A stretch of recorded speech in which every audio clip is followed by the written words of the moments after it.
Hey everybody! It's been a really long time since I made an updated video. Yes, I know. I have a cigarette in my hand. This is going to be the story about my near-death experience. I can't hold it in anymore. It's kind of been almost consumed my thoughts completely. And it needs to be shared with the world. But I want to inform anybody on here. If they take my knowledge, I'm writing a book, and use it for their own, you will not only be charged with plagiarism, but you will also be fined to the full extent of the law, and I will file suit against you. Nobody is taking my ideas, and it's not an idea, it's the truth. This is the truth about what happens when you die.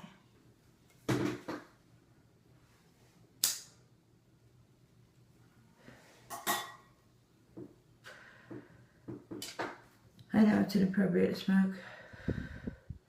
I quit. This is the first one I smoked in a very long time. For the purpose of telling the story, I have to, just to keep myself from crying on camera.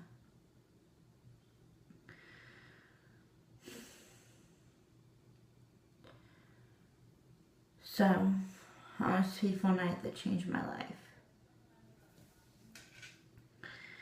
I was an honor student, so can't tell you where I go, at university. And I was also in an honor society. I was trying to do everything right. I was trying to make my parents proud. I was making myself proud. I went to Europe, stayed there for Christmas, actually. Last Christmas, not the one before last. So, not this past Christmas, the one before. I come back. And by the way, I went to Russia area. I'm not going to tell you exactly where I went. But anyway, so I come back here. I'm the most happy person in the world. I was so happy. Everything was going great for me. I was about to finish school. 2 more years. I would have had my bachelor's in genetics. I could have had it by now, but I got in this accident, so it delayed me. Plus, if you get a disability, you can't go to school. Or if you get a disability, they take it away. In the United States. Why? I couldn't qualify for Medicaid. Medicare. And Medicaid hasn't given me anything. And Medicare, I don't have enough work hours because I was going to school. Shouldn't that count as something? Shouldn't that count as something? But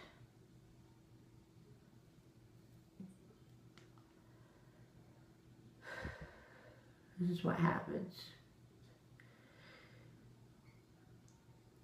I'm not going to tell you full details.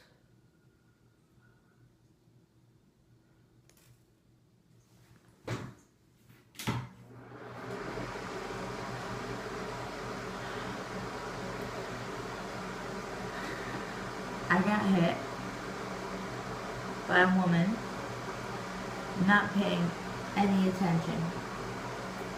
I don't know what she was doing. I have no idea. The hazard lights were on.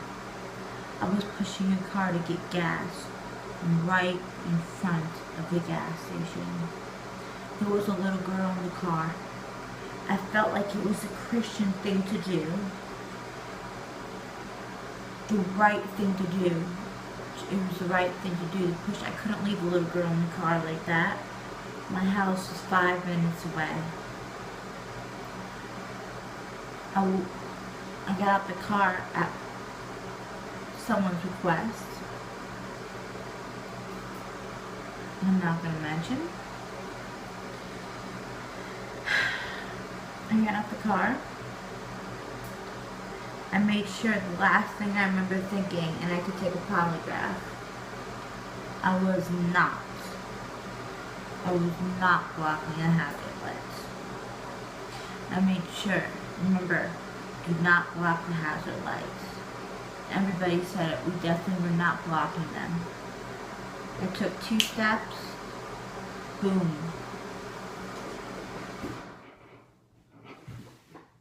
I was out, like a light switch.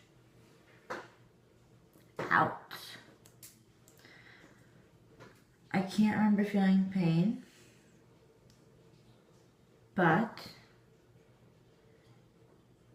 I do remember people calling for me.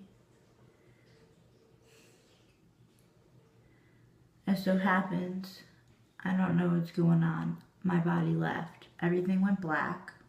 I'm hearing the voices, and all of a sudden, I'm flying over the earth. Amazing.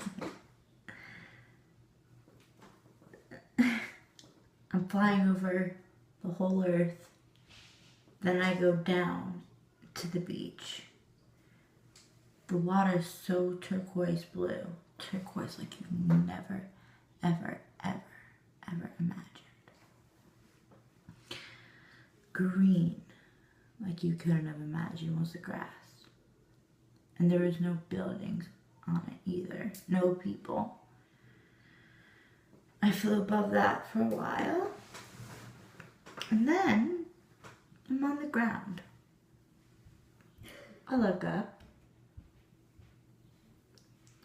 There's a T-Rex standing there. I was in awe. I looked up at him. He's looking me in the eye as if he was looking in my soul. We were staring each other in the eye. And he just turns his head. Just kind of like a dog. Looks forward. Looks back at me in the eye like this. Turns. And walks off. I'm standing there in awe. I can't explain it to you. It's like you're going through wormholes at an extremely fast speed. All of a sudden, bam.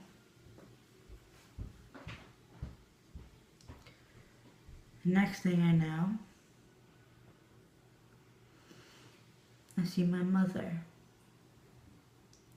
She has her hair clipped up like I do, and she wears it like this quite frequently. I just started doing good. See how much my scar has gotten better since the last time you see me? See, much better, right? Yeah. So, but anyway, she had bones in her hair, holding it up, bones. And I look up, and it's all different. It's her. It's her same face and everything. But she has different outfits on, as for every different life she was in.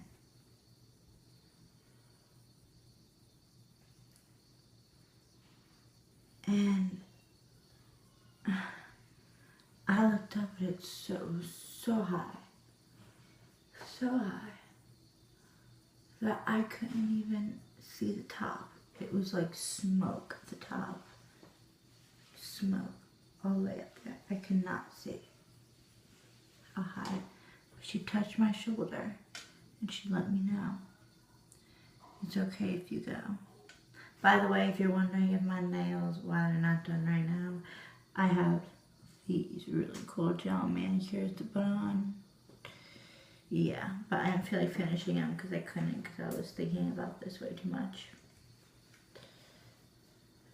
So anyway, so she taps me on the shoulder and telepathically speaks to me and lets me know it's okay if you go. The whole time you feel peace and a love like you could have never felt before. Like, he envelops you in his love. And it's an amazing feeling. You're not worried about anything. No stress, nothing anymore. Nothing. Nothing. No stress. Not a bit. Not a bit. So anyway, after that, see, I'm with my, no, before this. This is before. I'm flying through. It happened so fast, like blink. I'm flying through space. And to the left of me, I believe it was Saturn. And it's just amazing. It was like in the void. I was in the void. So small in the void. And you can hear the vibrations.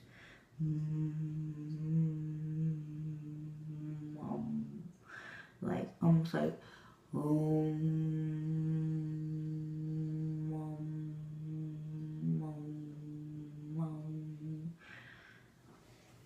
and it was amazing.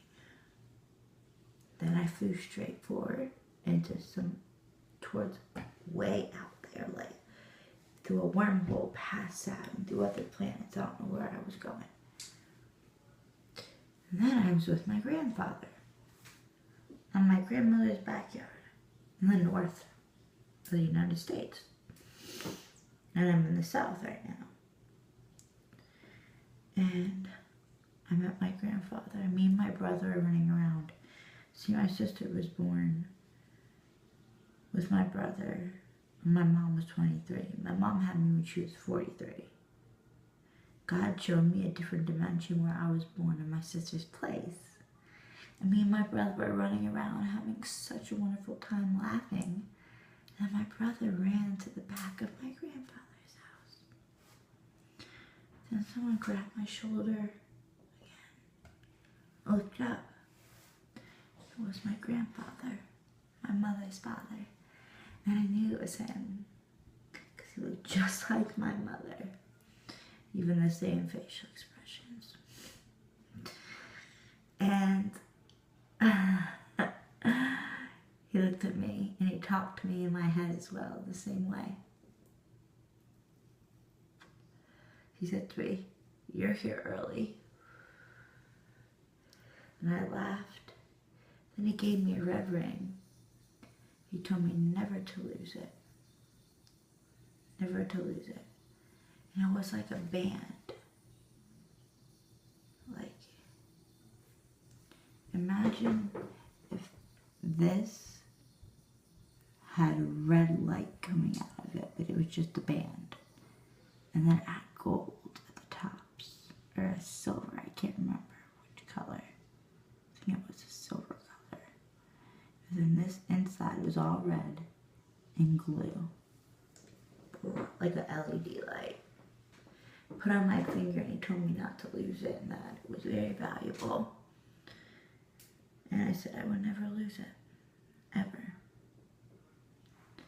And then he made me bury his tape measure with him in the backyard. And I think if I go up there, I might be able to find it. But it would be very hard. My uncle would have to let me dig back there, which maybe he will. So anyway, after that, I went to God. Give me a second to tell you this. This part is the craziest part.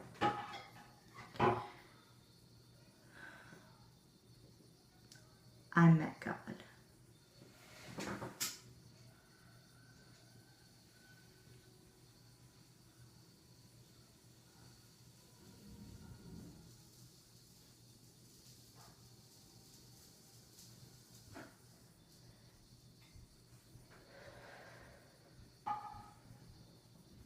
So,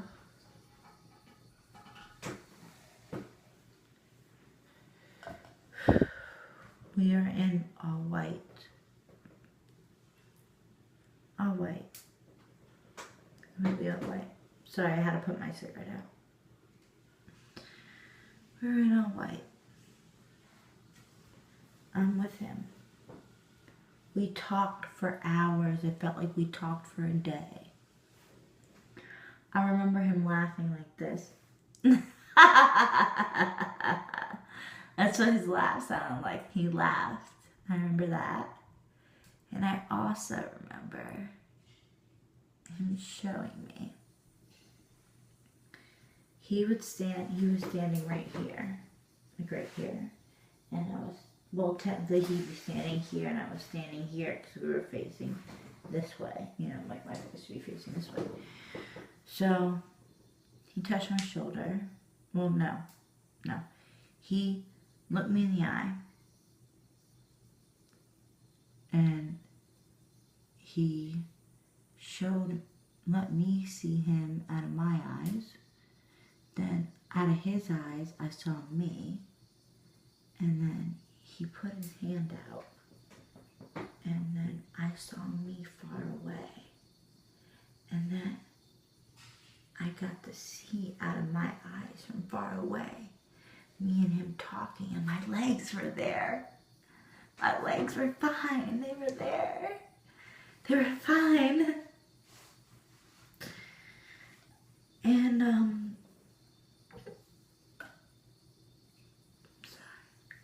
they were fine. And I just don't understand why this happened to me, because I always try to do good things for people.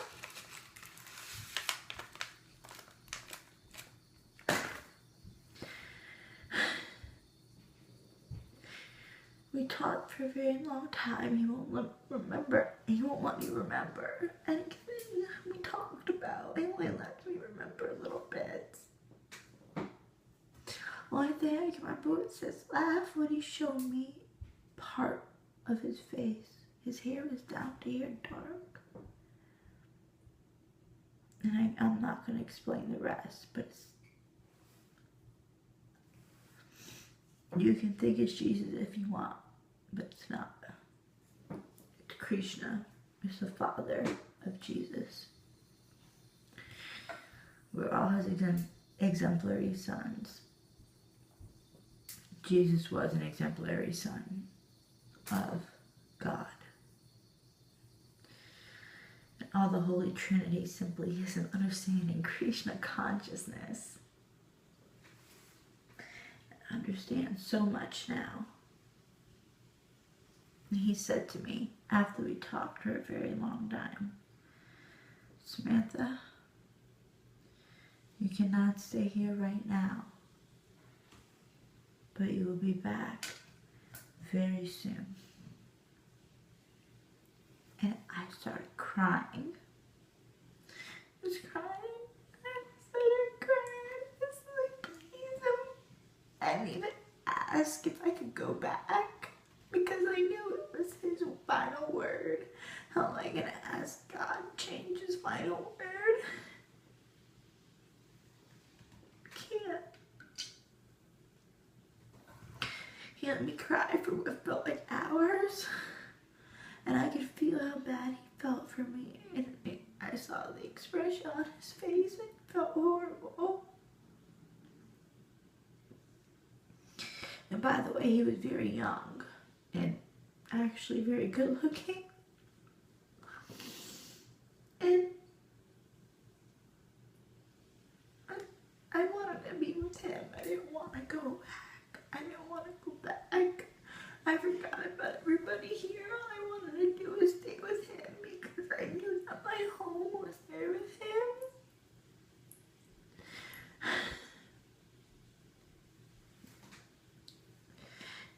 After I cried for a while, he touched my shoulder. I think he let me cry for hours. I felt like I was there for a day. After he touched my shoulder, I felt the huge, like air coming down on me, like just huge air. And I woke up in the stretcher, and I just looked up and saw my shirt all bloodied up. And I looked down at it and I passed out like this.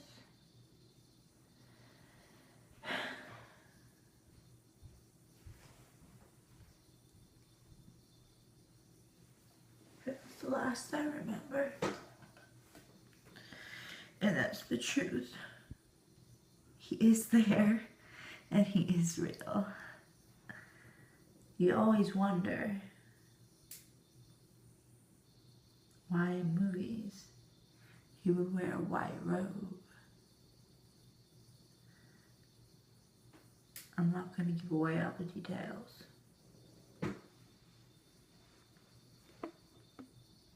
Because I'm writing a book. I got this bracelet. Tough. Yeah.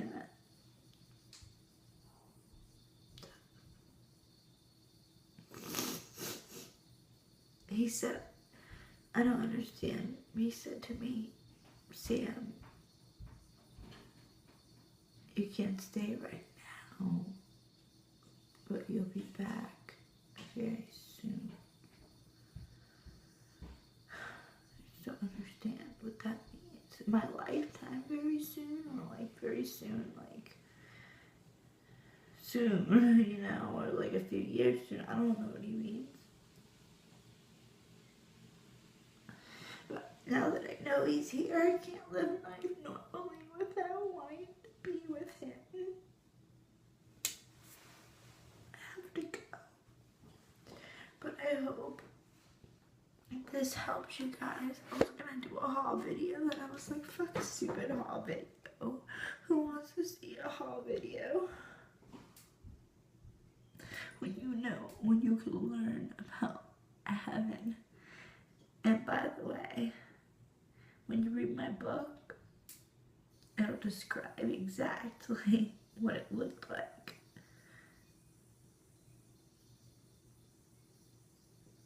And what he looked like. That's why I can't give the details away. I'm sorry.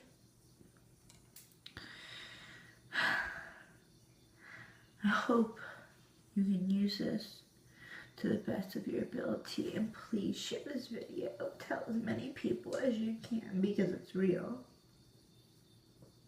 It's real. Am I a modern day saint? Like, look.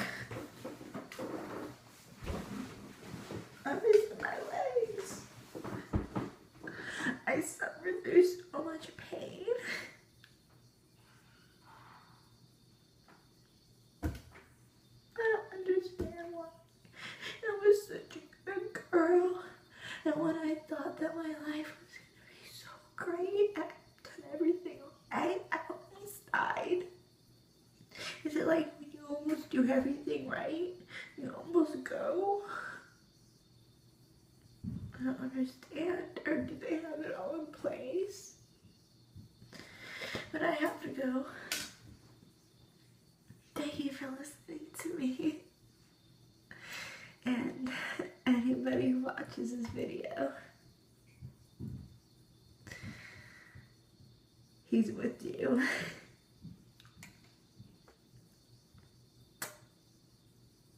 Good night.